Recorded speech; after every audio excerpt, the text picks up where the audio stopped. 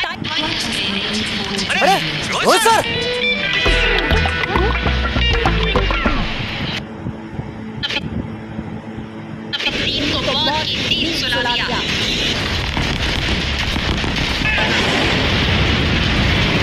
जी हाँ, नसरुल्लाह की मौत से आफत हो चुका ईरान चाहे कुछ भी कर ले और कह ले, लेकिन सच्चाई यही है जो इजरायली सेना की कहर से हिजबुल्लाह को बचा पाने में पूरी तरह नाकाम साबित हो रहा है। पहले हसन नसरुल्लाह और अब हिजबुल्लाह का नया चीफ हाशिम, लेकिन बड़ा सवाल ये इजराइल के निशाने पर अगला कौन है? क्योंकि इस लिस्ट में सबसे पहले नाम किसी का है तो वो है ईरान के सुप्रीम लीडर खामेनेई और आईआरजीसी चीफ हुसैन। ऐसे में तय है कि अगले चंद घंटों में ये दोनों देश पूरे मिडिल ईस्ट का भविष्य तय कर देंगे।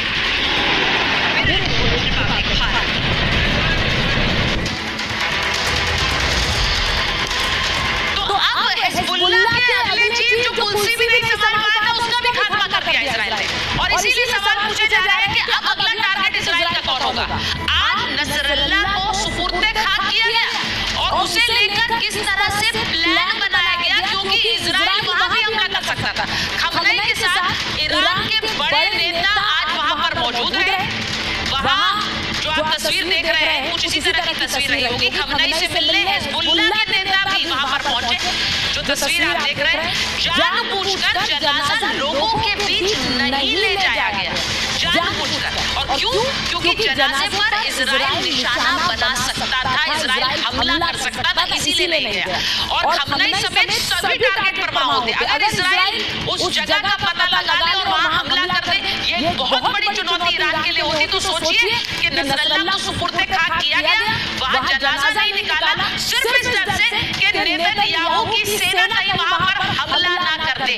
तो सबसे बड़ी बात ये है, एक तस्वीर आपको दिखा देती हूँ, क्योंकि अब डर है इजराइल का डर इस तरह है कि कहीं हमला ना हो जाए। तो खामेनेई की भी आज तस्वीर आई और खामेनेई किस तरह से राइफल हाथ में लेकर नजर आई है। जो तस्वीर आप देख रहे हैं, अब ईरान के सर्वोच्च नेता है और वहां पर खामेनेई के हाथ में कर रही है। आज महाभारत में इस पर भी बात होगी, क्योंकि आज खमनई ने कहा कि ईरान अब बदला तो लेगा, और ये भी कह रहे हो कि पूरे मुस्लिम देश एक साथ आ जाए। वो ये कह रहे हैं कि बस कुछ दिन ही रहेगा इजराइल। क्या ये बहुत बड़ा ऐलान है जब इजराइल के लिए ये कह रहे हैं खमनई कि बस कुछ दिन ही रहेगा इजराइल।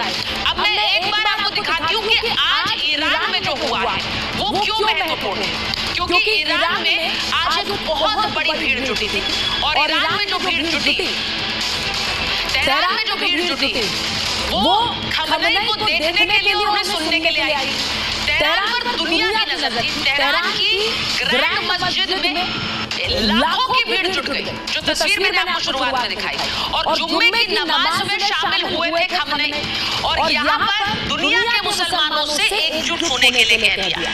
ये कहा कि ईरान के दूर दूर के हिस्सों से यहाँ पर लोग जुटे, और लोग पहुंचे भी।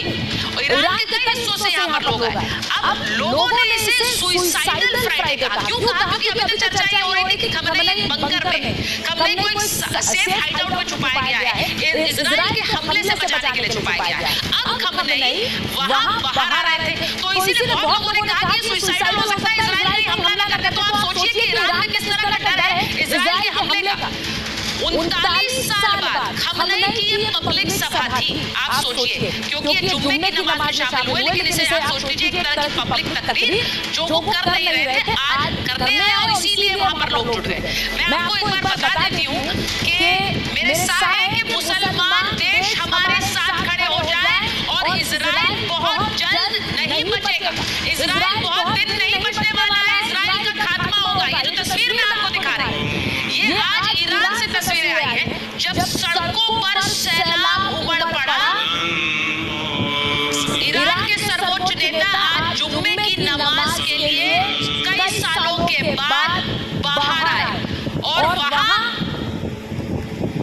ईरान के सर्वोच्च नेता को देखने के लिए, उनकी तकरीर सुनने के लिए सड़कों पर एक हुजूम था। ऐसा लग रहा था पूरा देश सड़कों पर उतर आया है, ऐसा लग रहा है पूरा देश सड़कों पर उतर आया। कहा जा रहा है ईरान के अलग अलग हिस्सों से लोग तेहरान पहुंचे, इस ग्रैंड मॉस्क पहुंचे, जहां पर खमनई तकरीर कर रहे थे और जुम्मे की नमाज के लिए पहुंचे थे।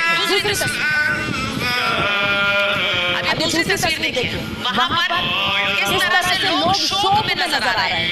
ये जुम्मे की नमाज थी, और नसरल्लाह को शहीद बताते हुए आज नमाज पढ़ी गई, और वहां देखिए लोग किस तरह से दुखी नजर आ रहे हैं। कई की आंखों में आंसू हैं, और खुद खमनई की आंखों में आंसू थे। वो तस्वीर भी आपको दिखाती हूँ। जब सर्वोच्च नेता खमनई आज पहुंचे वहां, तो उनकी आंखों में भी आंसू थे।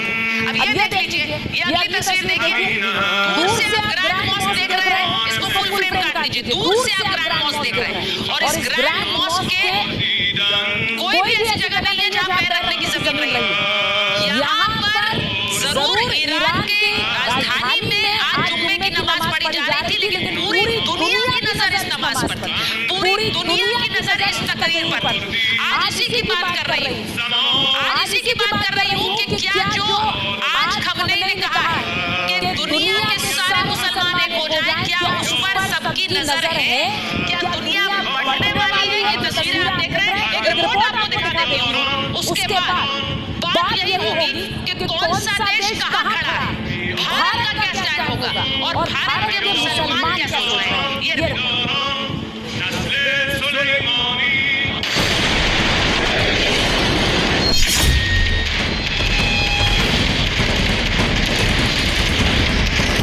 संविधान से बचा कौन होगा अगला? दुनिया को बांटने वाला खामेनेई प्लान, क्या दो धड़ों में बट जाएगी दुनिया?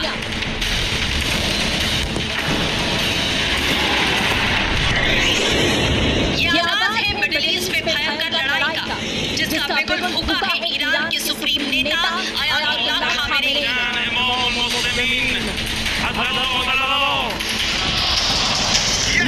इजराइल पर 200 से ज्यादा मिसाइलें दागने के बाद जब पहली बार अयातुल्लाह खामेनेई दुनिया के सामने आए, तो उन्होंने इजराइल के खिलाफ महायुद्ध का ऐलान कर दिया।